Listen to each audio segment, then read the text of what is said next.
Plastic has become an integral part of our daily lives, and it carries a substantial environmental toll.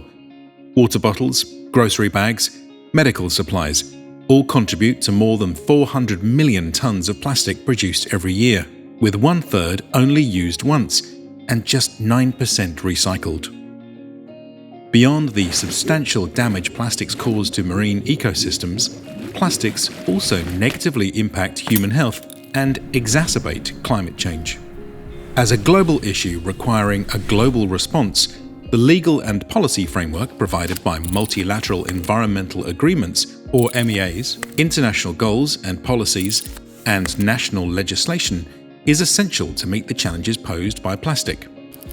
InforMEA is the United Nations database on MEAs, where you can search and retrieve this diverse and scattered information. Marine plastic litter is a major issue, with 8 million tons ending up in the ocean every year. This is the result of many factors, including changing production and consumption patterns and inadequate waste management. Marine litter is particularly difficult to regulate, as it can originate from diverse land and sea-based sources, both within and outside of a state, and the seas and oceans polluted are not governed unilaterally. Global and regional MEAs play an important role in addressing this issue. The United Nations Convention on the Law of the Sea places a broad obligation on states to prevent, reduce, and control pollution from land entering marine environments. Many regional MEAs, known as Regional Seas Agreements, such as the Barcelona Convention in the Mediterranean, have developed legally binding protocols and action plans to address the complex challenges posed by marine litter. MEAs on chemicals and waste are also useful for regulating plastics. In 2019, the Basel Convention was amended to include some plastics as hazardous waste, promoting better control over their movement across borders. Meanwhile, the Stockholm Convention works to regulate persistent organic pollutants, or POPs, which can leak from plastics left in water, accumulating in the tissues of marine species.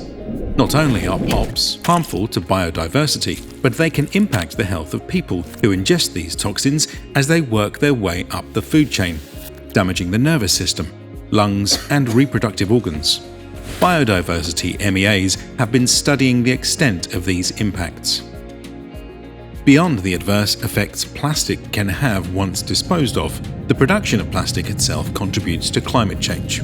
With growing production demands, by 2050, the annual CO2 emissions from the production and incineration of plastic are predicted to be 2.75 billion tons.